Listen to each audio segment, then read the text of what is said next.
Hey, good afternoon, Griffith Panthers. Today we're going to be talking about conflict resolution skills. By the end of this video, I would really hope that you might be able to describe to someone else a couple of the steps involved with a positive conflict resolution program, as well as possibly be able to implement some of these steps yourself. The goal really and truly is to reduce the number of conflicts that we have, not only in your normal life, but especially here at school. We really want to be able to develop a culture here at the middle school and the high school where we reduce the number of physical and verbal altercations that we have here in a manner so that we can keep kids in the classroom, we can keep you learning, and we can avoid suspensions and expulsions. A conflict resolution system is simply the idea of having a developed plan on how to solve or reduce conflicts between two people or even a group of people.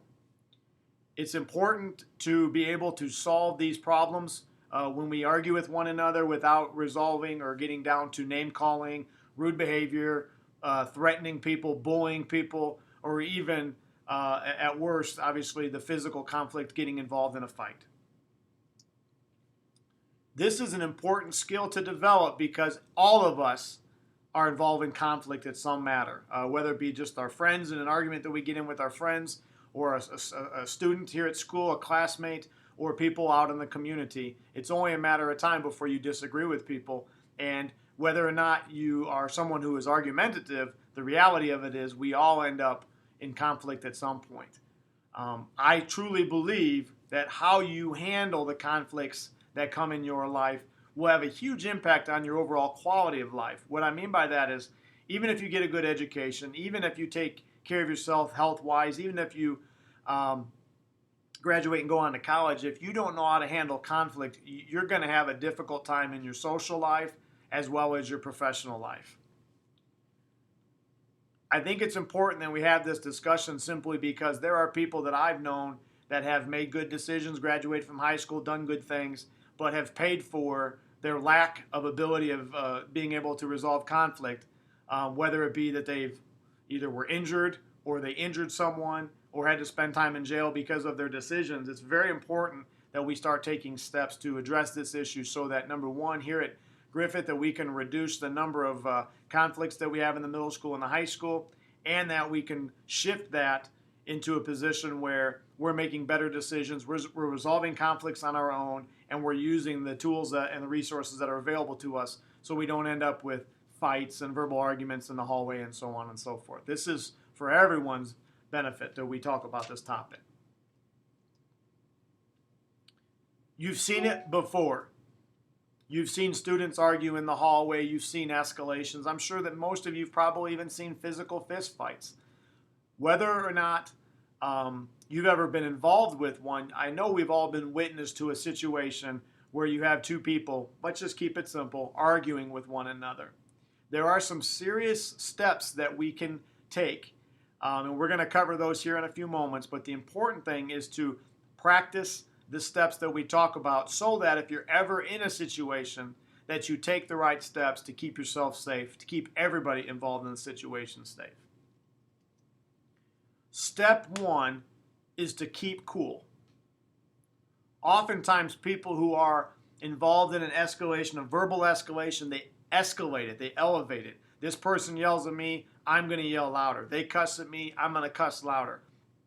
The escalation involved is a huge issue. So one of the things we need to do is we need to make sure that we need to stay calm if we have an argument going. Okay? It's very, very important to make sure that we stay calm. There's been a lot of research that's done that basically say that people who have an elevated heart rate, when you get all jacked up and your heart's pumping fast and you're breathing fast because you're in an argument or you're upset with somebody, we do not make good decisions when we're in that situation, okay? We actually are putting ourselves in what's called, in the science classes, our teachers will be happy about this one, we put ourselves into a fight or flight fashion situation. And again, I'll leave it to your science teacher to talk to you more about that, but basically what happens is our body is preparing itself to either fight for its life or run for its life. And by doing that, we're going to be having changes in our pupil dilation. We're going to be having changes in our heart rate and where our blood flow and our muscle tension. Our body is preparing itself to protect itself. It's not preparing itself to talk things out, to make good decisions. So it's very, very important that we stay calm, okay? If we are elevated, we're not thinking right. And we say, hey, if I hit this person, then I'm going to be suspended from school. If I hit this person, then I could hurt them and get in trouble for that. Or I could hit this person and later on feel very, very guilty about what I've done. So the reality of it is, if we're not thinking straight, we're often not making good choices. So the cooler that we can stay in terms of our mentality, in terms of where we're at in our mind, the better off that we're going to be. So step one is to stay calm whenever possible. Step two is to talk it out. What I mean by that is this. Prior to a physical argument, when we have interviews with students who have been in fights here at school, there was always a moment where it started off with a discussion or even maybe an argument, whether it be in the hallway, whether it be in the classroom, whether it be in the cafeteria, whether it be before school, after school, or out there in the community. Oftentimes it starts with an argument. If you know that you're in an argument with somebody, my encouragement is to let somebody know, let a teacher know, let the dean of students know, let your guidance counselors know, a principal, an assistant principal. And the reason we say that is this. If we are simply at an argument stage, if you can get a teacher involved, if you can get an adult involved, hopefully that person's going to help you resolve that issue by mediating both sides, by bringing both people in, talking about the situation, and resolving or at least reducing it. Step two, we need to avoid the development of audiences. Another thing that students say after they've been involved in a physical altercation or fight is they were oftentimes egged on by the people around them. Now, I want you to think about that. It's interesting to watch a fight at school. I know it's people's natural tendency to want to see those things. But if that's your friend involved in the situation, do you really want them to be getting into a fight right now? And those people who want you to get into a fight, are they really your friends? Are those the people that you really want to be talking about? Let's be honest. If you're in a fight here at Griffith, what happens? Well, it gets reported. You go to the office. You're suspended from anywhere. If it's a physical fight, you're suspended from anywhere between 5 and 10 days, and you could be pending expulsion depending on the situation and your prior offenses. Do you really want to lose credit in class? Do you really want to be getting expelled from school? Is that what you want to have happen for your friends? Think about that before you join the next audience when we have our next fight here at school. As a human being, I encourage you to surround yourself with people who have your best interests in mind. If you have people daring you to go up to somebody, if you have people taunting you or telling you that you've got to go confront somebody, I'm not so sure that those are the people that you want to spend time with. Again, they are putting you in harm's way. True friends would never do that. True friends want to keep people safe, want to keep people out of trouble, want to solve problems. So step one, be ready to talk to an adult. Step two, do not become part of the audience. Do not listen to the audience. And do not react to the audience. And by audience, I simply mean the people around you. If you're having an argument in the hallway, the people around you in the hallway. If you're in the cafeteria, same thing. Okay? And the third thing, again, surround yourself with good people. Those are going to be people who are going to remind you how to avoid conflict rather than to be encouraging you to get involved in physical or verbal conflict. If you have an opportunity to talk to the person involved with the conflict, the person you're arguing with, the person you're upset with, and you are able to do that with an audience or an adult, please make sure that you, one, listen to the advice given to you by the mediator. So if you're talking with your guidance counselor, listen to what they're telling you and follow it up. They're not telling you advice to disrespect you or to think that you're not tough enough. They're giving you that advice to take steps to reduce the situation and avoid it altogether. Step two in this area. Make sure that you listen to the other person involved. Oftentimes we do a great job of talking when we're upset, but we don't do a great job of listening. Listen.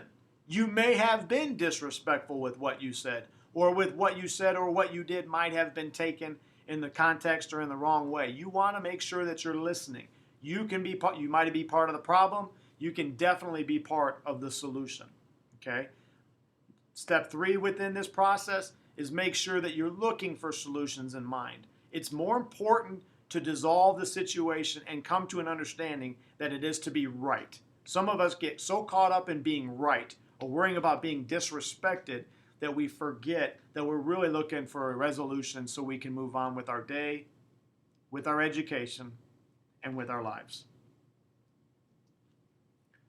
When you are meeting with somebody, work for a solution. Be a part of that process, okay? It's okay to express your feelings. They hurt my feelings when they said this, or I felt disrespected when they said that. I statements are powerful because they talk about how you feel, but they don't point the finger at somebody. You statements are when you say you did this and you did that. Those are likely to make the situation worse. Simply talk about your concerns, and I know it sounds touchy-feely to say talk about your feelings, but really and truly, feelings are involved. That's why we usually get into arguments. Whether somebody said something or did something, or or were destructive to property or whatever the case may be prepared to talk about your feelings. The second thing is, when we are mediating, the idea of going through mediation means having somebody listen to both sides and then talk about a solution. Usually that solution is going to be somewhere in between. It's not going to mean that you're completely in the right. It's not going to mean that you're completely in the wrong. It usually means that that both people involved probably did some things that they could have done differently, and now it's time to talk about how we end this situation and how we move forward from here. In step 5, this is usually the step after you've met with the mediator, after you've been in the discussion with the teacher, the social worker, the guidance counselor, your dean, whatever the case may be. When you leave that meeting, it's important to honor the agreements that were made. You had an opportunity to talk your way through it. Your concerns were heard. The other person's concerns were heard. Now it's time to move on. Again, be mindful of who you surround yourself with. Do you notice that some people just like drama? If you're surrounding yourself with people who like drama, they're not going to let it go. They're going to kind of stir the pot. They're going to try to get you back involved. They're going to try to say, do you know they said this, or do you know they said that? And you're going to be right back into a situation where you're upset again. Be mindful about who you surround yourself with. If they like drama, stay away. The third thing, don't feed the beast. This is not stuff that you want to put on social media. You do not want to be chatting about this. You do not want to be on Facebook. You do not want to be on Snapchat. You do not want to be on Kick. You do not want to be on any of these apps that are going to put yourself in a position where other people are going to try to take what you say and twist it. You've already had a discussion. Let it lie. Stay off of the Facebook. Stay off of the social media. And don't feed the beast. The final step is simply in your own time, reflect on the situation and ask yourself, what in the situation did I have control over? 1. 2, what could I have done differently to change the outcome of this situation? And 3, based on the first 2, how will I change my behavior moving forward? It's a real shame when people don't get to step 6. If you don't get to step 6, do you know what happens? You end up making the same mistakes over and over and over again. And it won't be too long before you're back in the office again because you just did the same thing over again with a slightly different person. Please, please make sure that you honor step 6 in terms of reflecting. What could I have done differently? What did I have control over? And how am I going to adjust my behavior moving forward so that I don't put myself in these types of situations again? It might not even be your fault, but there are still going to be things that you have control over that you can take care of yourself and reduce the likelihood that you're going to get involved in an escalated argument in the future. In conclusion, and let me say before I even get started with the conclusion, that this is really a simplified version of the conflict resolution process. But I hope that you understand that there are steps that you can take. Practice staying cool in difficult situations. Take the emotion out of it. Oftentimes I see people who get so upset that they're out of control, they're not thinking clearly, and then they go off and they do something that they almost immediately regret because their emotions got the better of them. Okay? So please make sure that you follow these steps, consider this process, and not only do that, but make sure you practice when you get an opportunity. The more you practice, that's how you're going to behave when the situation arrives. Okay? So, onward. Number one, consider what in the situation that you have control over and how you can avoid that in the future. Okay? Make sure that you understand that practice is important. Practice with the small steps. Practice talking to your guidance counselor about things that are bothering you. Practice avoiding people who like drama. Practice walking away from things that annoy you rather than escalating the situation. Avoid talking about other people. If you're in a situation where you're constantly talking about other people rather than ideas or concepts, move forward and find a new group of friends.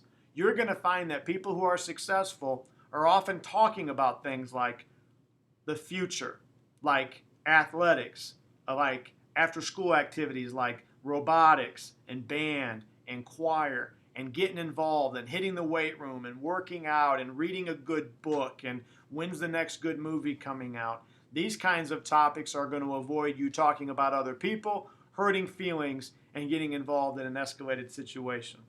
Avoid those people who like drama. Make sure you try to locate true friends. True friends are not going to allow you to get wrapped up into situations, and they're certainly not going to ask you to get involved. They're not going to ask you to escalate. They're not going to encourage you to confront somebody in the hallway or in the cafeteria and get themselves involved in a physical fight because they want you to stay safe. If you've got people that are asking you to stir the pot, if you have people that are constantly loving drama, if you ask people that you're around people that encourage you to fight, you need to find a new group of friends. That's guys and girls. Also, and we talked about this, avoid social media when involved in a verbal disagreement. Nothing good happens in social media, and I can tell you this from sitting in the Dean of Students position in the past and now being a principal. Social media only escalates the situation because for some reason people hide behind their cell phone or they hide behind their computer and they think they can say things about people that are hurtful. The reality of it is if you say things about other people, assume that they're going to find out, assume that it's going to upset them, and you can take steps to avoid that by simply staying out of social media when it comes to disagreeing with other people or talking about other individuals. I'm going to tell you this and I'm going to send you on your way. You can avoid a lot of these things simply by reducing the amount of drama in your life. If you're surrounding yourself with people who like drama, who like to talk about other people, who like to get in other people's business, you're only asking for these situations and to be a part of them on a regular basis. It's unfortunate. Make a better choice, reflect on what you're doing, and do better as you move forward into the future. Have a wonderful holiday, and as always, go Panthers.